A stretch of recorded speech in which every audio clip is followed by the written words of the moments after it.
பாதத்திலே ஓர் நாள் நான் வீழ்ந்து கிடந்தேன். அன்போடு உன்னை அழைக்கின்றார், அன்போடு உன்னை அழைக்கின்றார். அன்பரின் பாதத்திலே ஓர் நாள் நான் வீழ்ந்து கிடந்தேன். அன்போடு உன்னை அழைக்கின்றார், அன்போடு உன்னை அழைக்கின்றார். நம்பி வா, நம்பி வா, நம்பி வா, நம்பி வா. பாவத்தை விட்டே எழுந்து வா, உன் சாபத்தை விட்டே எழுந்து வா, உன் வியாதியை விட்டே எழுந்து வா, உன் கடன்களை விட்டே எழுந்து வா. அன்பரின் பாதத்திலே ஓர் நாள் நான் வீழ்ந்து கிடந்தேன். அன்போடு உன்னை அழைக்கின்றார், அன்போடு உன்னை அழைக்கின்றார். அன்பரின் பாதத்திலே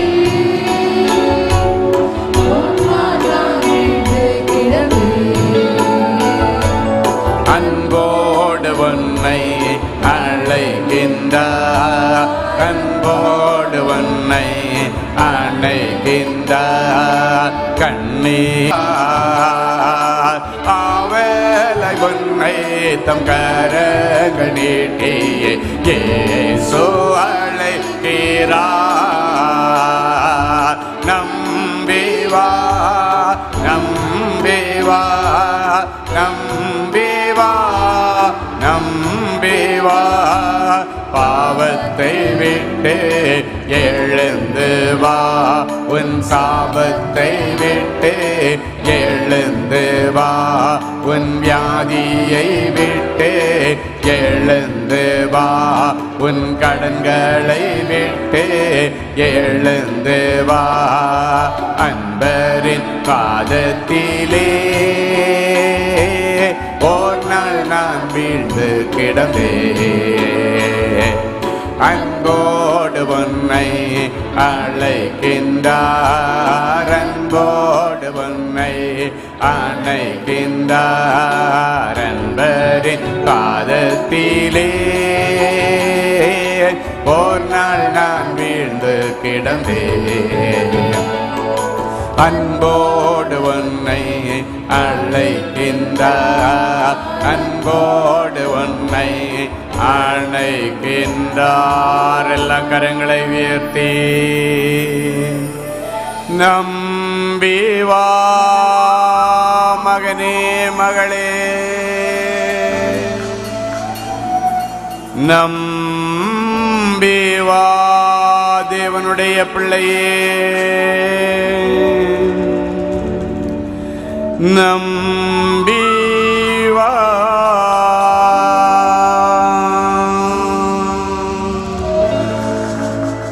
நம்பி வா. பாவத்தை விட்டு உன் சாபத்தை விட்டு உன் வியாதியை விட்டு உன் கடன்களை விட்டு எழுந்து வா.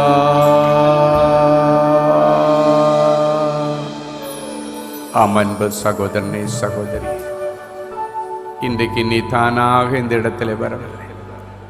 என் இயேசு உன்னை அழைத்து கொண்டு வந்திருக்கிறார்.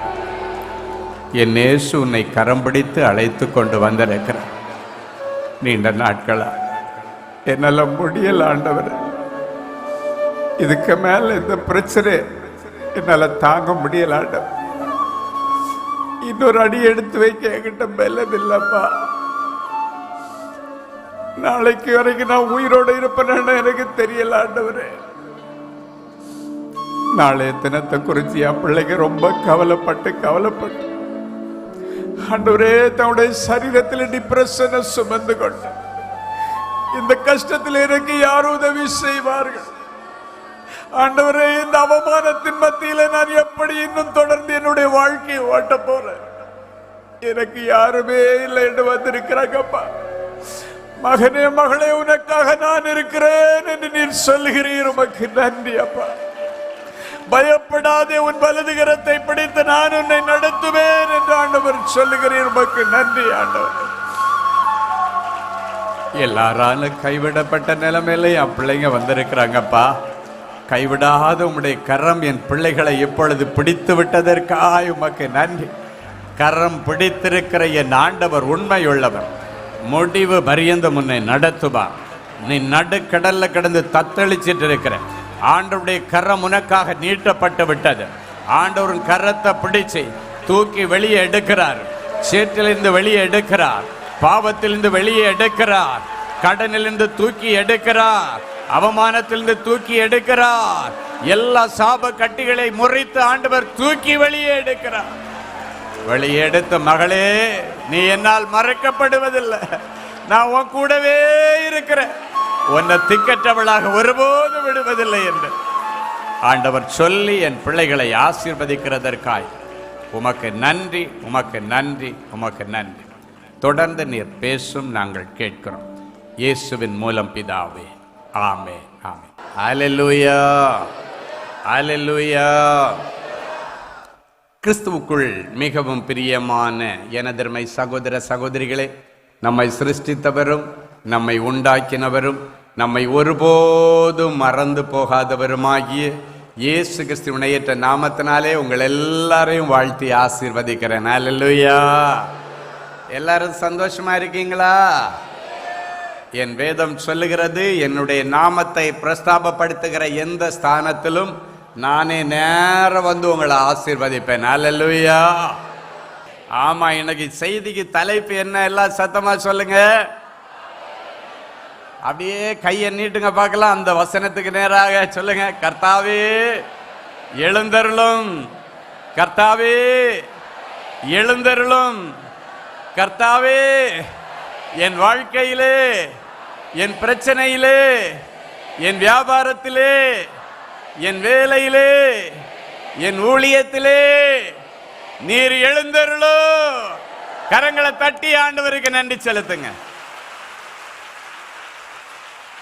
கர்த்தர் இன்றைக்கு உங்க ஒவ்வொருடைய வாழ்க்கையில எழுந்து நிற்கிறார். ஆமென். ஆண்டவர் எழுந்து நின்னுட்டாருனாலே நீங்க இனி தலை நிமிர்ந்து நிற்பீங்க. ஆமென். உங்களுக்கு விரோதமாய் எழுப்பினவர்கள் முறிந்து விழுவார்கள். நீயோ எழுந்து நிமிர்ந்து நிற்பாய். ஆமென். சொல்லுங்க, நானோ எழுந்து நிமிர்ந்து தலை நிமிர்ந்து நிற்பேன். கம்பீரமாய் நிற்பேன். அல்லேலூயா. உங்க விசுவாசத்தின்படியே உங்களுக்காக கடவுது. ஆமென். சரி, அழகான ஒரு வசனத்தை எடுத்து வாசிக்க போகிறோம். உபாகமம் 33:16 இப்படியாய் சொல்லுகிறது. எடுத்து வாசிப்போமா? 33:16 வாசிக்கலாம். நாடும் அதன் நிறைவும் கொடுக்கும் அருமையான தானியங்களினாலும், நாடும் அதன் நிறைவும் கொடுக்கும் அருமையான தானியங்களினாலும் ஆசீர்வதிக்கப்படுவதாக, ஆசீர்வதிக்கப்படுவதாக. முட்செடியில் எழுந்தருளினவரின் தயை, முட்செடியில் எழுந்தருளினவரின் தயை யோசேப்புடைய சிரசின் மேலும், யோசேப்புடைய சிரசின் மேலும், தன் சகோதரரில் விசேஷித்தவனுடைய, தன் சகோதரரில் விசேஷித்தவனுடைய உச்சம் தலையின் மேலும் வருவதாக, உச்சம் தலையின் மேலும் வருவதாக. தம்பி, வேற ஏதோ மைக் அதை ஆன் பண்ணி வச்சிருக்கீங்களா? தேவையில்லாத மைக்கு ஆன் பண்ணி இருக்கீங்களா? ஆஃப் பண்ணி வைங்க தம்பி. கரெக்டா இருந்துச்சு, சொதப்பிருச்ச? ஓகேயா? ஓகே. ஆன் பண்ணும்போது மட்டும் ஆன் பண்ணிங்க மைக். ஓகேயா? Praise the Lord.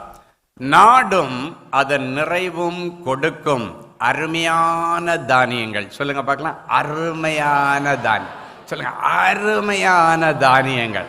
ஆமென். அவை எல்லாவற்றால இனி நீங்க ஆசீர்வதிக்கப்படுவீங்க.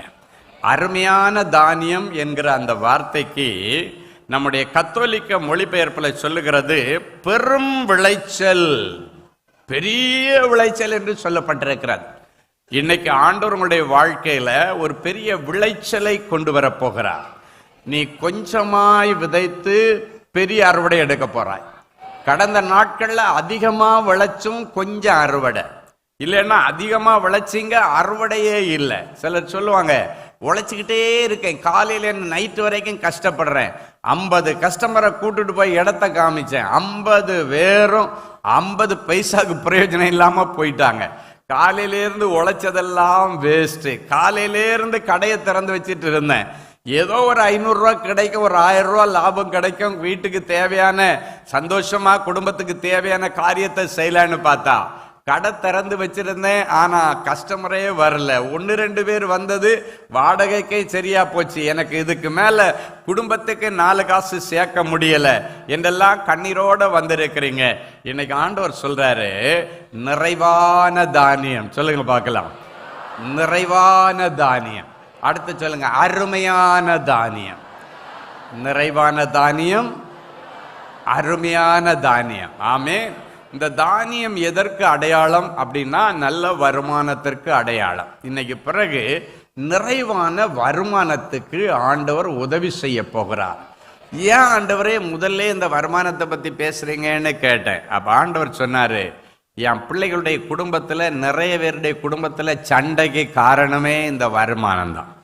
வருமான குறைவினால மனைவி புருஷங்கிட்ட டெய்லி சண்டை போடுறா, நீ இவ்வளோண்டு கொண்டு கொடுக்குற, இதை வச்சு இத்தனை பிள்ளைகளை நான் எப்படி நடத்துவேன், இத்தனை பிள்ளைகளுக்கு ஃபீஸ் கட்டணும், இத்தனை பிள்ளைகளுக்கு நோய் நொடி பார்க்கணும், நீ இதோண்டு கொண்டு வந்து கொடுக்குற இந்த பணத்தை வச்சு நான் என்ன செய்ய முடியும் என்று மனைவிமார்கள் புருஷங்கிட்ட சண்டை போடுறாங்க. புருஷன் என்ன சொல்றாரு, நான் என்னம்மா பண்ண முடியும், காலையிலேருந்து நைட்டு வரைக்கும் உழைக்கிறம்மா, உழைச்சி கொண்டு போய் வேற எங்கேம்மா கொடுக்குற, எல்லாத்தையும் வாங்கிட்ட தானே கொடுக்குற. மனைவி சொல்லுவா, நீ வேற எங்கேயோ கொடுக்குறியா இல்லையான்னு எனக்கு தெரியாது, இந்த வார்த்தை உன் வாயிலிருந்து வந்துச்சுன்னா நீ எங்கேயோ கொண்டு கொடுத்துட்டு வர. ஆமென். பாவம் புருஷமார்கள் எது சொன்னாலும் வாயிலிருந்து என்னடா கிடைக்குன்னு பிடிஞ்சு அதை எடுத்து பிடிச்சு வச்சுட்டு அவரை வச்சு செய்யறதே நிறைய மனைவிமாருடைய வேலை. ஹல்லேலூயா. அவர் சாதாரணமா சொல்லுகிற காரியத்தை கூட பிடிச்சுக்கிட்டு அதை வச்சு சண்டை போட்டுக்கிட்டே இருக்கிறீங்க. ஒரு நாள் உங்க புருஷனுக்கு மன உளைச்சல் கொடுத்துறாதீங்க. ஆமேன். ஆமா, அவர் இருக்கிறது வரைக்கும் தான் உங்களுக்கு மரியாதை, அவர் இருக்கிறது வரைக்கும் தான் உங்களுக்கு நல்லது, அவர் இருக்கிறது வரைக்கும் தான் உங்களுக்கு பாதுகாப்பு. ஒருவேளை அவர் ஒரு குடிகாரனா இருந்தா கூட சரி, அவன் வீட்டில் இருந்தான்னா உனக்கும் உன் பிள்ளைகளுக்கும் பெரிய பாதுகாப்பு. ஹல்லேலூயா. ஒரு முறை ஒரு தாயார் என்ன பார்க்க வந்து சொன்னாங்க, ஐயா குடிகார புருஷன் இவன் செத்து போனா நல்லா இருக்குமே. அடிக்கடி நான் சாபம் போடுவேன், என் சாபமோ என்னமோ தெரியல, அவர் செத்து போயிட்டாரு, அவர் இருக்கிறது வரைக்கும் அவருக்கு மகிமை எனக்கு தெரியல, இப்பதான் எனக்கு தெரியுது. கண்ட கண்ட நாய்கள் எல்லாம் வீட்டுக்குள்ள வருது, என் பிள்ளைகளை வச்சு என்னால பத்திரமா இருக்க முடியல. அந்த மனுஷன் குடிச்சிட்டாவது வந்து வீட்டு வாசல்ல கிடந்தா கூட மனுஷன் புருஷன் இருக்கிறாருன்றது ஒரு பெரிய ஒரு பாதுகாப்பு எங்களுக்கு இருந்துச்சு. அவர் இருக்கும் பொழுது எங்களுக்கு தெரியலையா, இப்ப நித்தமா நாங்க கஷ்டப்படுறையா. இந்த சகோதரருடைய கண்ணீர் அழுகை என் கண்களுக்கு முன்பாக எப்பொழுதும் வந்து நிக்குது. அது சொல்றாங்க, நான் சாபம் போட்டு நீ செத்து போ ஏன் குடிச்சு வீட்டுல வந்து கிடந்து இப்படி எல்லாரையும் கேவலப்படுத்துறேன்னு சொன்னேன். என் அன்பு தேவனுடைய பிள்ளைகளை, போனதுக்கு பிறகுதான் சில நேரங்களில் நிறைய பேருக்கு புத்தி வருகிறது. ஆமேன். ஆமா, இன்னைக்கு உங்களுக்கு கொடுத்திருக்கிற புருஷனை முதல்ல கனம் பண்ண பழகி கொள்ளுங்க, அப்புறம் மதிக்க பழகி கொள்ளுங்க. அவர் குடிகார புருஷனா இருந்தாலும் ஆண்டவர்கிட்ட சொல்லணும், ஆண்டவரே எனக்கு நல்ல புருஷனை தந்ததுக்கு ஸ்தோத்திரம். பைபிள் என்ன தெரியுமா சொல்லுது, இல்லாததை இருக்கிறது போல அழைச்சி ஸ்தோத்திரம் பண்ணும்போது அது இருக்கிறதாகவே கிடைக்குமா. அவரை நீ பொல்லாத ஒரு குடிகாரன் கெட்டவன்னு சொல்லுகிறது வரைக்கும் அவருடைய உக்கிரமும் அவருடைய கோபமும் அதிகமாகும். என்னைக்கு அவரை நல்ல புருஷன்னு சொல்றீங்களோ, இல்லாதது இருக்கிறது போல அழைச்சி நீங்க ஸ்தோத்திரம் பண்ணும் பொழுது அது இருக்கிறதாக கிடைக்கிற ஆண்டவர் இது அப்படியே உங்களுக்கு கொடுப்பார். ஹல்லேலூயா. ஆமா, போன மாசம் ஒரு சாட்சி நான் சொன்னேன்னு நினைக்கிறேன். 38 வருஷமா ஒரு மனுஷன் குடிகாரன்.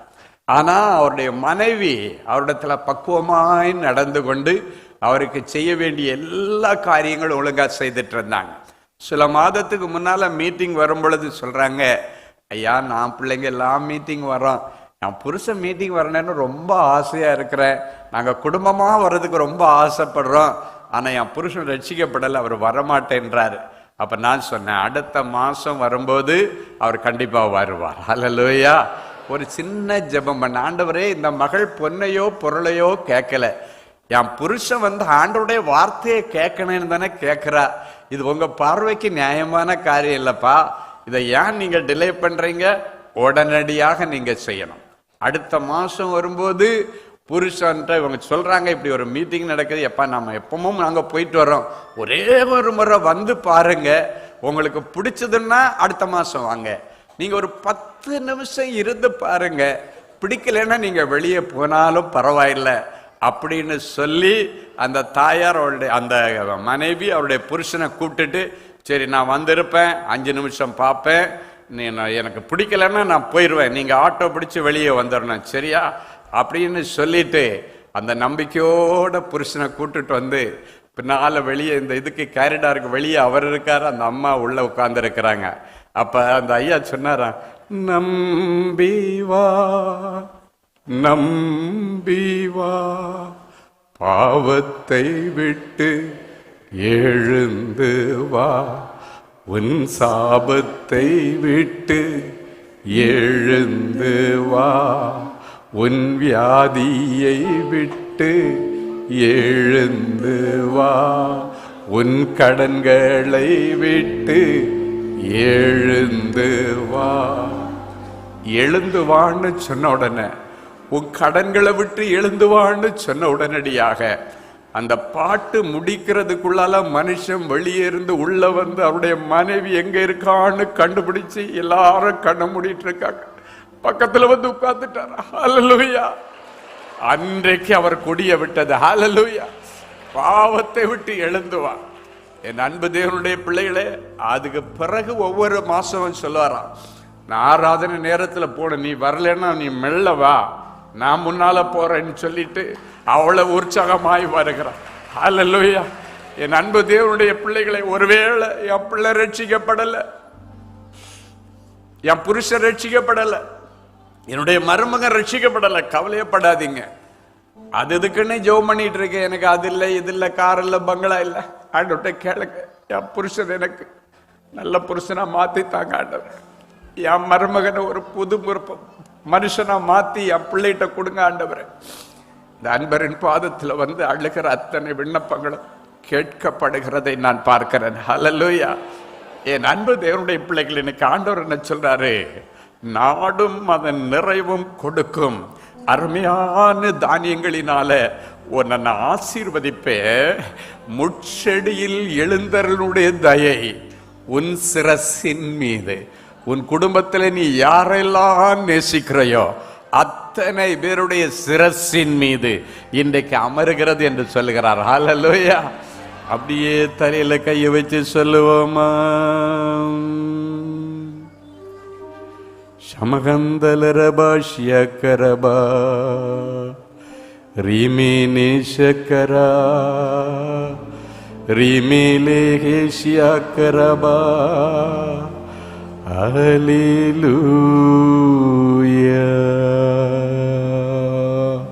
நீர் நல்லவர் சொல்லுங்க, நீர் நல்லவர், நீர் பெரியவர், நீர் பரிசுத்த, நீர் உன்னத, நீர் கிருபை பொருந்தினவர். ஹல்லேலூயா.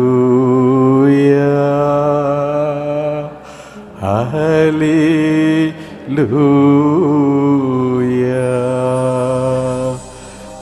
எந்தன் உள்ளம் தங்கம் இயேசு நாயகா சொல்லுவோம், உந்தன் வீடாய் மாற்றும் இயேசு எந்த உள்ளம் சொல்லுங்க, எந்த உள்ளம் தங்கும் இயேசு நாயகா, உந்தன் வீடாய் மாற்றும் இயேசு நாயகா.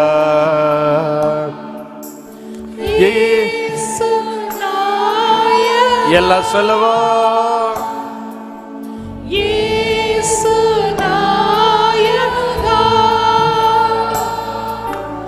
உந்தன் வீடாய் மாற்றும் இயேசு நாயகா.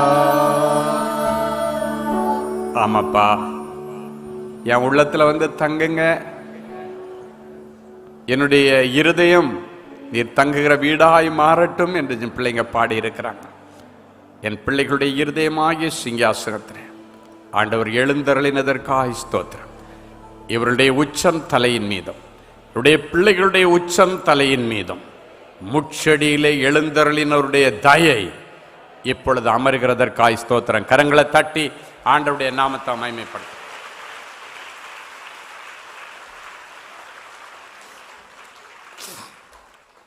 ஹல்லேலூயா. எல்லாரும் அப்படி தம்பா உட்காருங்க பார்க்கலாம். இப்ப உங்க தலைமையில இருந்த எல்லா பாரம் போயிடுச்சு, தலைமையில இருந்த எல்லா கடன் போயிடுச்சு. சில சொல்லுவாங்க தலைமையில கடன், ஆமேன். தலைக்கு மேல வெள்ளம் போயிடுச்சு, ஆமேன். தலைக்கு மேல வெள்ளம் போகலாம், ஆனா என் ஆண்டவரை மீறி எந்த வெள்ளமும் போக முடியாது, ஆமேன். இப்பொழுது முட்செடியிலே எழுந்தருளினுடைய தயை யோசேப்பின் மீதும் அவன் மிகவும் நேசித்த அவன் சகோதரன் மேலும் இருந்ததான். இன்னைக்கு அன்பு தம்பி ஜெஃப் பேசும்போது சொன்னாரு, இந்த யோசேப்புக்கு ஆண்டவர் தரிசனம் கொடுத்தது உண்மைதான், முட்செடியில எழுந்தருளுடைய தயை யோசேப்பின் மீது இருந்தது உண்மைதான். ஆனால் அதன் மத்தியிலே ஆண்டவர் அவனை உருவாக்கும்படி சோதனைகளை அனுபவித்தார். நிறைய பேர் எனக்கு சோதனை சோதனை, இது வேண்டாம் வேண்டாம் வேண்டாம் வேண்டாம்னு விலக்கிட்டு இருந்தீங்க. நான் விசுவாசிக்கிறேன், நம்முடைய குட்டி தீர்க்கதரிசி சொன்ன அந்த வார்த்தையை கேட்டதுக்கு பிறகு இந்த உபத்திரவம் என்னை உருவாக்குகிறதற்காய் உருவாக்கப்பட்டது என்பதை இன்றைக்கு எல்லாரும் ஆணித்தரமாய் விசுவாசிக்கிறீர்கள் என்று நான் இயேசுவின் நாமத்தினால நம்புகிறேன். நான் என்ன செய்தி எடுப்பேன்னு அவருக்கு தெரியாது, அவர் என்ன செய்தி எடுப்பாருன்னு எனக்கு தெரியாது. ஆனால் நிசாந்த் சொன்னது மாதிரி ஒரு மனப்பாட்டின் ஆவியானவர். அவ பாருங்க, அவர் சொன்னாரு, இந்த யோசேப்புக்கு ஆண்டவர் தரிசனம் கொடுத்தது உண்மைதான். அதன் பிறகு ஆண்டவர் அவனை உருவாக்கும் போது நிறைய வேதனைப்பட்டான். செய்யாத தவறுக்கு அவன் குற்றத்தை செய்யாத குற்றத்திற்காக அவன் தண்டனை அனுபவித்தான். அவன் ஜெயிலுக்கு போனான், கஷ்டப்பட்டான், உண்மைதான். அவனுடைய உடன்பிறப்புகள் அவனை பணத்திற்காக விற்றார்கள், உண்மைதான். இவை ஒவ்வொன்றின் மூலமாக கர்த்தர் அவனை உருவாக்கினார். எதற்காக உருவாக்கினார்? என் பிள்ளையை எகிப்து தேசம் முழுவதற்கும் பிரசிடண்டா மாற்றுவதற்காக. என் அன்பு தேவனுடைய பிள்ளைகளே, இன்றைக்கு நீ படுகிற ஒவ்வொரு கஷ்டமும் கர்த்தர் உன்னை உருவாக்குவதற்காக அனுமதித்துக் கொண்டிருக்கிறார். ஆமென். அழகான வசனம் சொல்லுகிறது, நான் உபத்திரவப்பட்டது நல்லது, நான் கஷ்டப்பட்டது நல்லது, அதன் நிமித்தம் ஆண்டவருடைய பிரமாணங்களை நான் கற்றுக்கொண்டேன். ஹல்லேலூயா. என் அன்பு தேவனுடைய பிள்ளைகளே, அந்த யோசேப்பினுடைய உச்சியில போடப்பட்ட அந்த முட்செடியில எழுந்தருளின என் தெய்வத்தினுடைய அந்த தயை இன்றைக்கு உங்கள் மேல இறங்கி வருகிறது. ஆமென். அவனை சகோதரர்கள் விற்று போட்டாங்க. ஆனா ஒருவேளை சகோதரர்கள் என் மூஞ்சில முழிக்காதேன்னு சொல்லி இருக்கலாம், என் வீட்டு பக்கம் வந்துடாதேன்னு சொல்லி இருக்கலாம். ஆனால் அப்படி தூக்கி வீசப்படுகிற பிள்ளைகளை ஆண்டவர் அப்படியே தன்னுடைய நேச மார்பிலை அணைக்கிறார். அல்லேலூயா. ஆமா, யாரெல்லாம் இன்றைக்கு தூக்கி வீசப்பட்டீங்களோ, தூக்கி எறியப்பட்டீர்களோ, வேண்டாம் என்று தூக்கி எறியப்பட்டீர்களோ, அவர்களை வேண்டுமென்று ஆண்டவர் எடுத்து ஆசீர்வதிக்கிறவர். ஹல்லேலூயா. யோசேக்கை தூக்கி எறிஞ்சிட்டாங்க. முதல்ல குழியில தூக்கி போட்டாங்க. அவனை சமாதியாக்கணும், உள்ளுக்குள்ளால போட்டு அவனை அழிச்சிடணும்னு நினைச்சாங்க. ஆனால் அவர்களால் அழிக்க முடியல. காரணம், ஆண்டவர் அவனுடைய சிரசின் மீது வைத்திருந்த ஒரு அபிஷேகம். அந்த அபிஷேகம், சொல்லுங்க, அந்த அபிஷேகம். அல்லேலூயா. ஆமா, இன்னைக்கு ஆரம்பத்திலிருந்து என்னுடைய மகனும் மருமகளும் அந்த ஆராதனை வேளையில கூட நடத்தும் பொழுது அந்த அபிஷேகத்திற்காக பாடல்களை பாடி நல்ல அழகாக அந்த ஆராதனை நடத்தினார்கள். மறுபடியும் சொல்லுகிறேன், அவர்கள் பாடுகிற பாடல் கூட எனக்கு தெரியாது. ஆனால் அந்த கடைசி நேரத்தில் அவங்க எல்லாரையும் அபிஷேகத்தில் அந்த பாடலை பாடி அழகாக நடத்தினாங்க. பாருங்க, உங்க மேல ஒரு அபிஷேகம் இறங்கினது. ஹல்லேலூயா. உங்க மேல தேவனுடைய வல்லமை இறங்கி இருக்கிறது. நீங்க வந்து உட்கார்ந்ததிலிருந்து உங்களை அறியாமலே உங்களுடைய ஊனு, உடல், எலும்பு, நரம்பு, சத எல்லாத்திலும் தேவ பலன் இறங்கி கொண்டிருக்கிறது. உரம் ஏத்தினது மாதிரி ஒரு தெய்வீக அபிஷேகம் உங்க மேல ஏற இருக்கு. இனி உங்களை அழிச்சிடலான்னு நினைக்கிற பிசாசு உங்களை பார்த்து பயந்து ஓடுவான். ஏன்னா உனக்குள் ஒரு அபிஷேகம். சொல்லுங்க, எனக்குள் ஒரு அபிஷேகம்.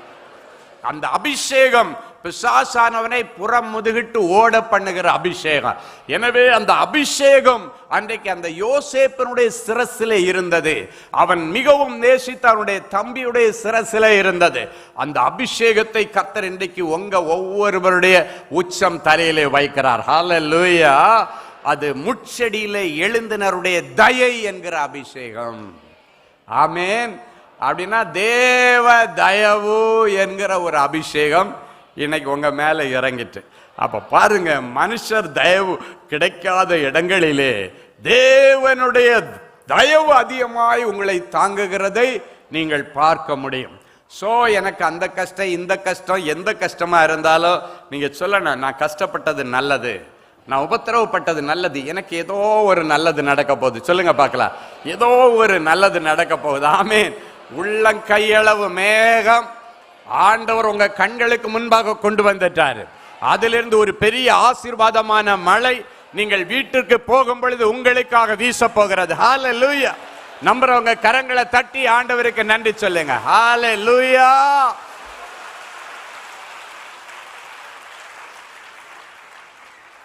இன்னொரு காரியத்தை தம்பி சொன்னாரு, நீங்க கவனிச்சிருப்பீங்க. அவன் அப்பதான் தப்பிச்சம் பழச்சேன்னு சொல்லி ஏதோ ஒரு தீவுல வந்து விழுந்தான். அந்த தீவுல ஏதோ கிடைச்ச அந்த பொருள்கள் அங்க கிடந்ததை எல்லாம் எடுத்து சாப்பிட்டுட்டு இருந்து எப்படியாவது இதை வச்சுட்டு நம்ம உயிர் வாழ்ந்துடலான்னு ஒரு நம்பிக்கை வரும் பொழுது அது மறுபடியும் உச்சக்கட்ட பிரச்சனையை போச்சு. அவன் இருந்த அந்த சின்ன ஹட்டு, அவன் குளிருக்காக போட்டிருந்த அந்த நெருப்பு போய் பற்றி எரிஞ்சு இருந்ததும் போச்சுடான்ற நிலைமை ஆச்சு. அப்படியே பற்றி எரியுது. அப்ப அடுத்த நாள் காலையில அவன் அந்த வெயில்ல தான் உட்கார்ந்து இருக்கணும். அவனுக்கு சின்ன நிழல், சொல்லுங்க பார்க்கலாம், இருந்த சின்ன நிழலும் எடுக்கப்பட்ட நிலைமை. அப்ப ஆண்டவரிடத்துல புலம்புனா, என்ன ஆண்டவரே, இதையாவது கிடைச்சதுன்னு சொல்லி நான் இருந்தேன், இப்ப பார்த்தா எதுவும் போச்சேன்னு சொல்லி அவன் அழுது அழுதுதான் ராத்திரி தூங்கினான். ஆனால் விடுகிற பொழுது அவனுக்காக ஒரு கப்பல் அந்த தீவிலே வந்து நின்றது. அந்த கப்பல் ஆண்டவர் அனுப்பின கப்பல், அவனுடைய ஜீவனை பாதுகாப்பதற்காக ஆண்டவர் அனுப்பின கப்பல்.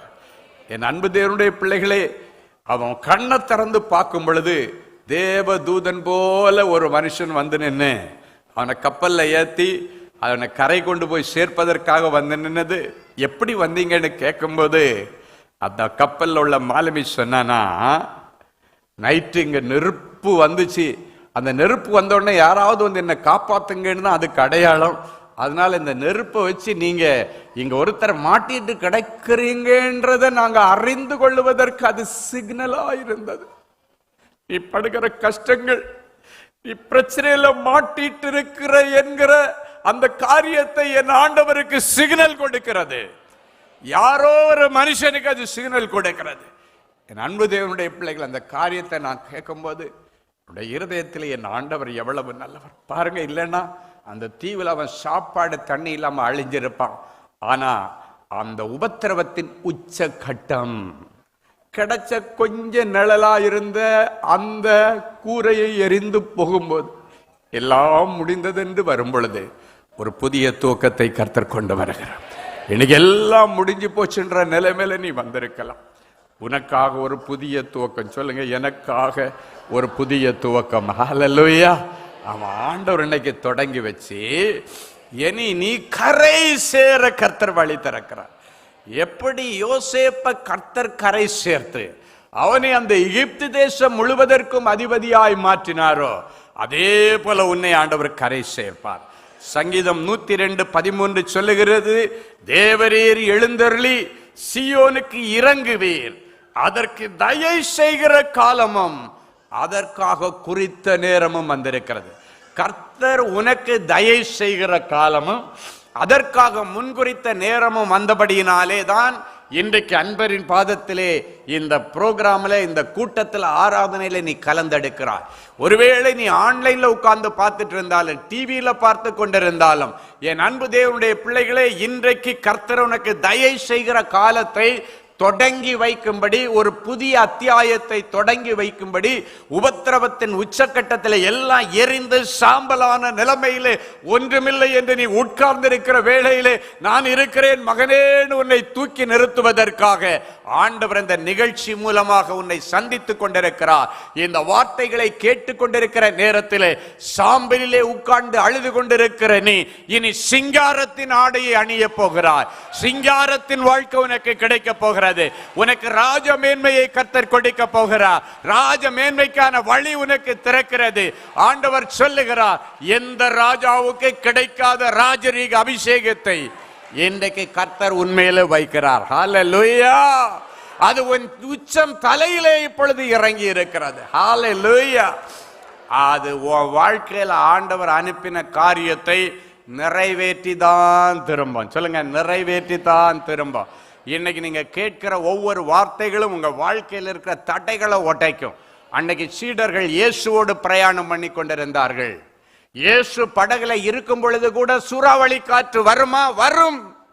நீ இயேசுவோடு இருக்கும் போது உனக்கு பிரச்சனைகள் வராது என்று சொல்லாதே, வரும். ஆனால் அந்த பிரச்சனையின் மத்தியிலே என் ஆண்டவர் எழுந்து நிற்பார். ஹல்லேலூயா. அன்றைக்கு இயேசு இருந்த படகுல அன்றைக்கு பெரிய சூறாவளி காற்று வந்து சீடர்கள் அழுகிறார்கள், ஆண்டவரே நாங்கள் மடிந்து போகிறது, உனக்கு கவலை இல்லையா என்று அழுகிறார்கள்.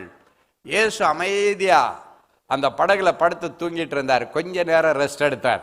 அதுக்குள்ளால இந்த பெரும் புயல் காற்று வந்து அந்த கடலில் இருந்த கலிலேய கடலில் உள்ள தண்ணி எல்லாம் உள்ள வருகிறது.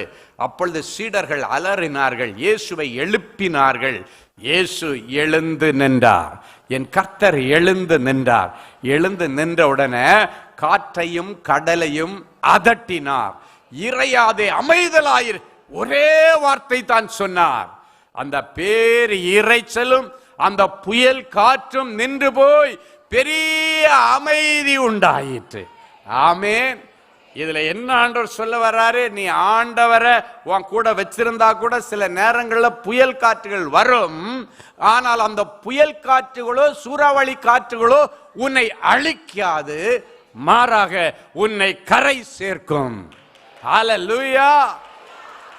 ஆண்டவரை சுமந்து கொண்டிருக்கிற பிள்ளைகள் சூறாவளி காற்றை சந்திப்பதும், ஆண்டவரே இல்லாத நேரத்திலே சூறாவளி காற்று வரும் பொழுது வருகிற பிரச்சனைக்கும் வித்தியாசம் உண்டு.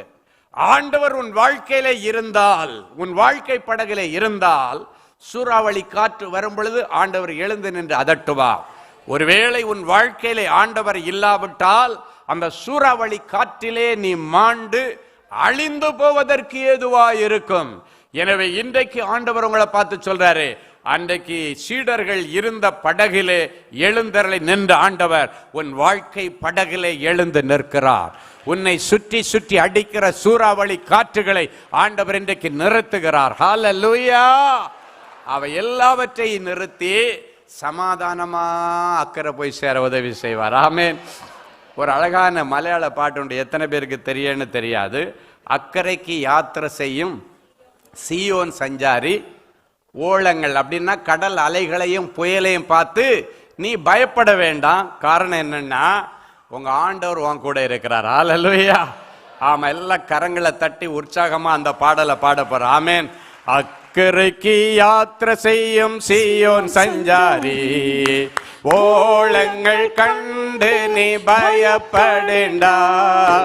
அக்கரைக்கு யாத்திரை செய்யும் சீயோன் சஞ்சாரி, ஓளங்கள் கண்டு நீ பயப்படேண்டா.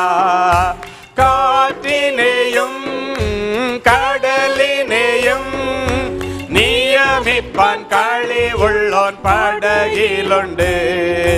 காற்றினையும் கடலினையும் நியமிப்பான் களி உள்ளோன் படகிலுண்டு.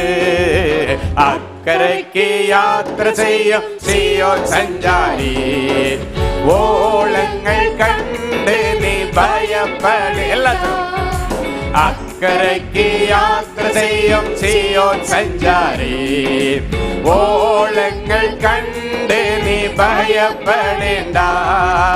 காற்றினையும் கடலினையும் நியமிப்பான் களி உள்ளோன் படகிலுண்டு.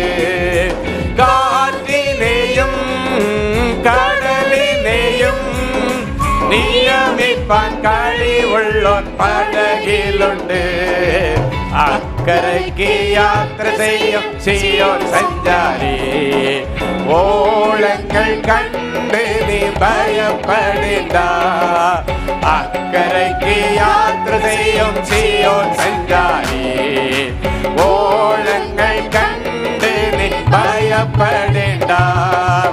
அக்கரைக்கு யாத்திரை செய்யும் சீயோன் சஞ்சாரி, ஓளங்கள் கண்டு நீ பயப்படேண்டா.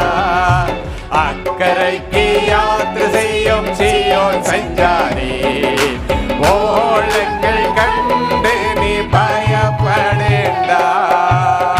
ஹல்லேலூயா. அக்கரைக்கு போய் சேரணும். நடுவழியில தத்தளிச்சிட்டு இருக்கிறோம். கடன் என்கிற கடலிலே சிலர் தத்தளிச்சிட்டு இருக்கிறீங்க. சிலர் மரணத்திற்கு ஏதுவான வியாதி என்கிற கடலில் தத்தளிச்சிட்டு இருக்கிறீங்க. இந்த வியாதியை மீறி இதை தாண்டி ஜெயிச்சு நான் வீட்டுக்கு போவேனா? இந்த வியாதியை தாண்டி நான் மறுபடியும் வாழ்வனா? இந்த கடனை தாண்டி மறுபடியும் நான் பழையது போல உட்கார்ந்து முன்பிருந்த செல்வ சீர் இருந்தால் நலமாயிருக்குமேன்னு யோபு சொன்னது போல உடைய பழைய சுக வாழ்வு கிடைக்குமா என்றெல்லாம் நீங்கள் யோசித்துக் கொண்டிருந்தீர்களே, ஆனால் உங்கள் வாழ்க்கை படகிலே என் ஆண்டவர் உட்கார்ந்து உங்களை சேஃபா கொண்டு போய் கரை சேர்ப்பார். ஹல்லேலூயா, ஆமென். அதுதான் அந்த முட்செடியில எழுந்தருடைய தயை ஒரு மனுஷனுடைய சிரசின் மீது இருந்தால் அவனை கொண்டு போய் அந்த கோலை ரீச் பண்ணும். இந்த யோசேப்பின் மீது அந்த தயை, முட்செடியில எழுந்தருடைய தயை இருந்தது. அதனால மனுஷர் கண்களில் தயவு கிடைத்தது. முதல்ல போத்திபார் கண்களில் தயவு கிடைச்சு, அதன் பிறகு சிறைச்சாலை தலைவன் கண்களிலே தயை கிடைச்சது, அதன் பிறகு ராஜாவின் கண்களிலே தயை கிடைத்தது. இத்தனை தயைக்கும் காரணம் என்னன்னா, முட்செடியிலே எழுந்தருடைய தயை அவன் உச்சம் தலைமையில இருந்தபடியினாலே அந்த தயவு தான் சோதனைகள் வரும் பொழுது அந்த தயவு மனுஷர் கண்களில் தயவை கொண்டு வந்து அவனை போய் அழகான ஒரு வாழ்க்கை அவனுக்கு கொடுத்தது. அழகாக அவன் போய் எகிப்து தேசத்துல ராஜாவுக்கு முன்பாக நிற்கிறான். ராஜா அவனுக்கு பெரிய பதவி, அந்த தேசம் முழுவதற்கும் அதிகாரி. அப்படின்னாச்சுன்னா அந்த தேசத்தின் பிரசிடென்டாக ஆண்டவர் அவனை மாற்றினது மாத்திரமல்ல, அதன் பிறகு அவனுடைய வாழ்க்கையில லைஃபே நல்ல அழகா செட்டில் ஆகி போச்சு. ஹல்லேலூயா. பாருங்க, அவன் ஜெயிலில் கிடக்கும் பொழுது அவனை ஜெயிலில் ஜாமீன் எடுக்க யாருமே இல்லைங்க. ஏன்னா அவங்க அம்மாவோ அப்பாவோ உடன்பிறப்புகளோ யாருமே அங்க இல்லை.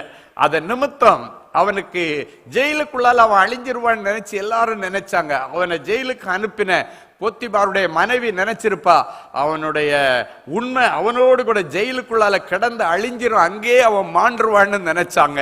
ஆனால் இல்லை, ஆண்டவர் அவனோடு இருந்தார். அவன் உச்சம் தலையின் மேல இருந்த அந்த அபிஷேகம், அவனுடைய உச்சம் தலையிலே இருந்த அந்த தேவனுடைய தயவு அந்தந்த நேரத்தில் அவனை வெளியே காப்பாத்தி வெளியே கொண்டு வந்தேன். அவனை அதிபதியாக மாற்றது மாத்திரமல்ல, அவனுக்கு அங்கு நல்லபடியாக ஒரு திருமணத்தையும் செய்து வைக்கிறார் அந்த தேசத்தினுடைய ராஜா.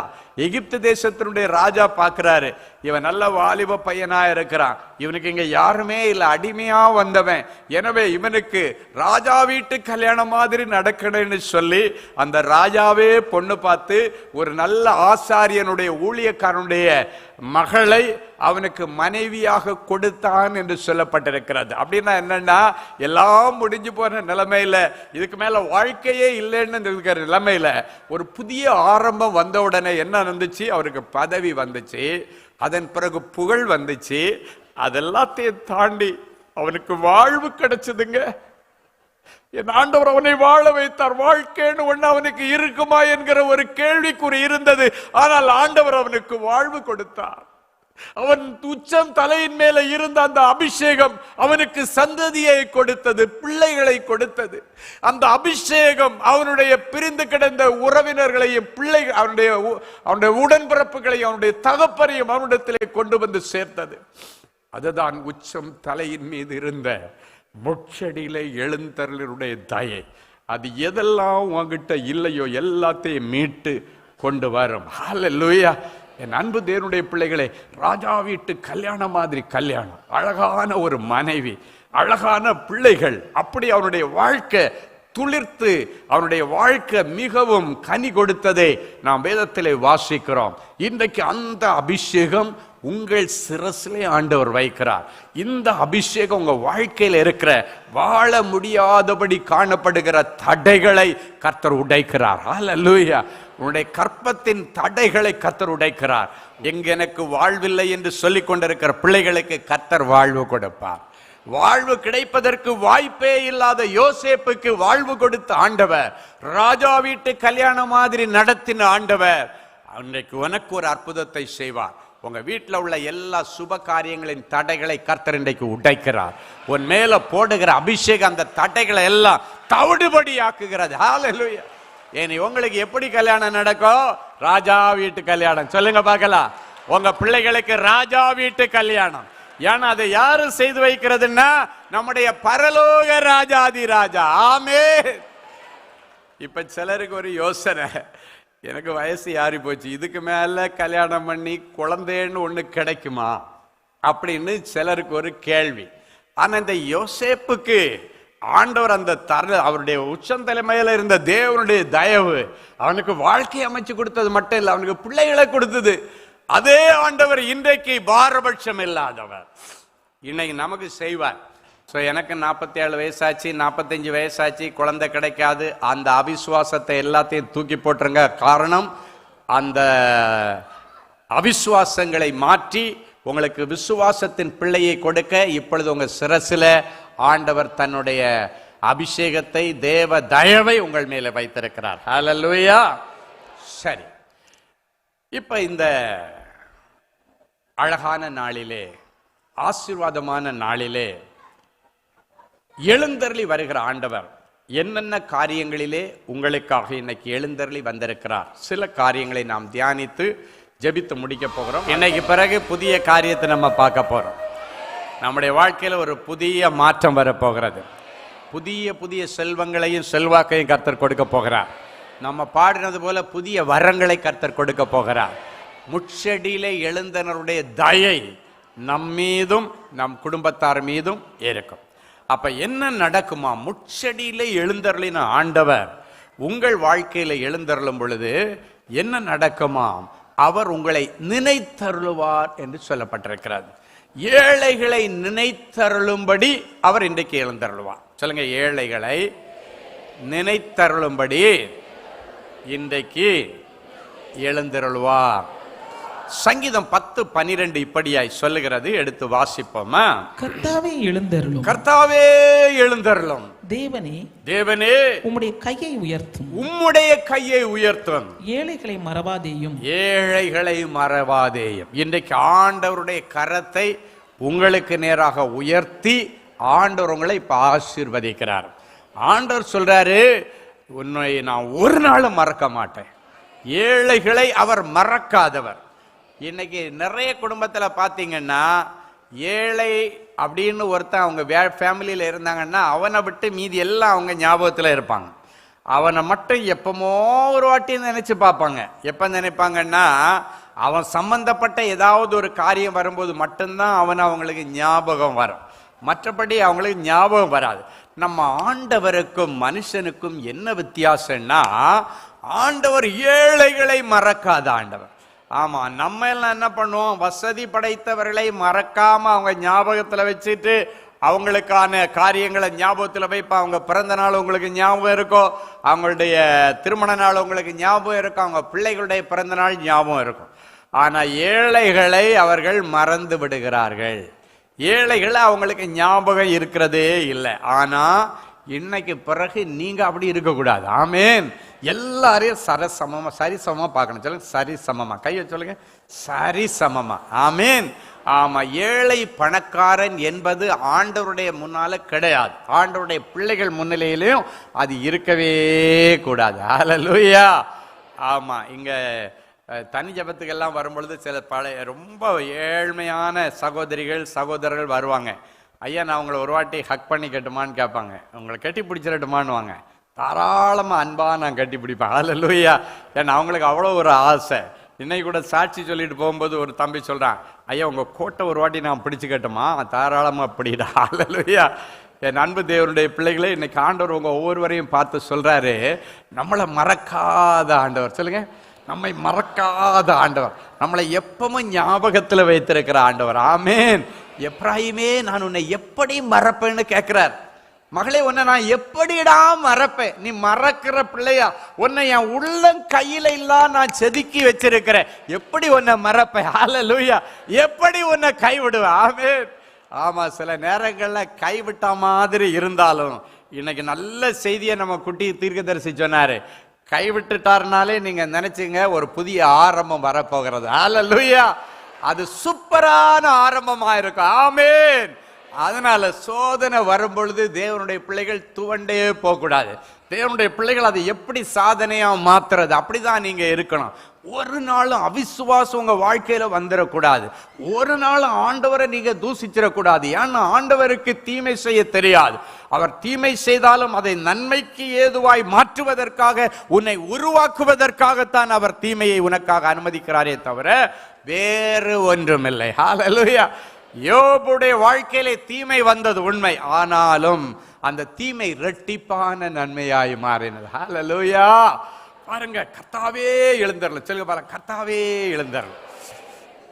என்ன மறந்துடாதீங்க. சொல்லுங்க, என்ன மறந்துடாதீங்க. ஹல்லேலூயா. ஆண்டவர் சொல்ல, தாயும் தந்தையும் உன்னை மறந்தாலும் நான் உன்னை மறப்பதில்லை. ஹல்லேலூயா. ஏன்னா அந்த தாயையும் தந்தையும் கொடுத்ததே நான் தான். நமக்கு நல்ல பெற்றோரை தந்தது யாரு சொல்லுங்க? நம்முடைய ஆண்டவர். ஹல்லேலூயா. ஆமா, அதுக்காக நம்ம நன்றி சொல்ல கடமைப்பட்டிருக்கணும். இன்னைக்கு ஆண்டவர் சொல்றாரு, நீ ஏழையா இருந்தாலும் சரி, நீ பணக்காரனா இருந்தாலும், நீ எந்த நிலைமையில இருந்தாலும், நீ இருக்கிற நிலைமையில கர்த்தர் இன்றைக்கு உன்னை அங்கீகரிக்கிறார். சொல்லுங்க, அங்கீகரிக்கிறார். கர்த்தர் என்ன அங்கீகரிச்சிட்டார்? ஆமா, ஆண்டவர் அங்கீகரிச்சிட்டாருன்னா உன்னுடைய கஷ்டம் நஷ்டம் எல்லாத்தையும் அப்படியே அங்கீகரிச்சிட்டாருன்னு அர்த்தம். ஹல்லேலூயா. ஆமா, உன்னுடைய நல்லதை மட்டும் எடுத்துக்கிறார். உன்னுடைய கஷ்டத்தின் மத்தியில் அவர் எழுந்தருளி வருவார். உன்னுடைய வியாதியின் மத்தியிலே எழுந்தருளி வருவார். உன்னுடைய தேவைகளின் மத்தியில் அவர் எழுந்தருளி வந்து வருகிற நாட்கள்ல பலத்த பெரும் காரியங்களை செய்ய போகிறார். ஹல்லேலூயா. நீங்க ஆகார பத்தி பைபிள்ல வாசிக்கும் போது நல்லா யோசித்து பாருங்க. எல்லாரும் நல்ல கவனமா கேளுங்க. ஆகார் ஒரு அடிமை பெண்ணாக ஆபிரகாமுடைய வீட்டிற்கு வேலைக்கு வந்தவள். ஆனா வேலைக்கு வந்த இடத்துல இவங்களுக்கு குழந்தை இல்லாததுனால இந்த ஆகார பிள்ளை பெறுகிற மிஷனா பயன்படுத்திக்கிட்டாங்க. எப்படி பயன்படுத்தினாங்க? பிள்ளையை பெற்றெடுக்கிற ஒரு எந்திரமா பயன்படுத்திக்கிட்டாங்க வேலைக்கு போன இடத்துல. சரியா? அப்ப அவளுடைய மனசுல எவ்வளவு வேதனை இருக்கும். அதன் மத்தியிலும் சரி, ஓகே, வந்தோம், வந்த இடத்துல நமக்கு இப்படி ஒரு கொடிய வேதனை இருக்கணும்னு இருந்திருக்கு அப்படின்னு சொல்லி அவங்களுக்கு குழந்தை இல்லாத நேரத்துல குழந்தை கிடைக்கிறதுக்காக வேண்டி இவளை பயன்படுத்தி இஸ்மவேல் என்கிற பிள்ளை பிறந்தாச்சு. இப்ப பார்த்தாச்சுன்னா வாக்கு தத்தத்தின் பிள்ளை ஆண்டவர் ஆபிரகாமுக்கும் சாராவுக்கும் சொன்ன வாக்கு தத்தத்தின் பிள்ளை ஈசாக்கு பிறந்தாச்சு. அப்படின்னாச்சுன்னா இது இன்னொரு ஒரு விதத்துல சொன்னாச்சுன்னா முறையான பிள்ளைன்னு சொல்ல முடியாது. சரியா? சாராள் நிமித்தம் பெற்ற பிள்ளை அல்ல, சாராளுடைய வீட்டிலே வேலைக்கு வந்த அடிமை பெண்ணாகி ஆகார் நிமித்தம் வந்த பிள்ளை. ஆனால் அவனுடைய மனைவியாகிய சாராளுடைய பிள்ளையைத்தான் வேதம் வாக்குத்தத்தத்தின் பிள்ளை என்று சொல்லி குறித்து அந்த பிள்ளை பால்குடி மறக்கிற நாள்ல ஒரு பெரிய சண்டை வீட்டில். பொதுவாகவே ஃபங்க்ஷன் நாளில் தான் நிறைய குடும்பத்தில் சண்டை நடக்கும். எத்தனை பேர் பார்த்துருக்கிறீங்க? அதை எவனாவது ஒருத்தன் குடிச்சிக்கிட்டு வருவான், வேணனே வம்பளுக்குன்னே வருவான். ஆமேன். ஆமாம், அவன் பார்த்தாச்சுன்னா பொண்ணு வீட்டுக்காரனா மாப்பிள்ளை வீட்டுக்காரனா யாருக்கும் தெரியாது.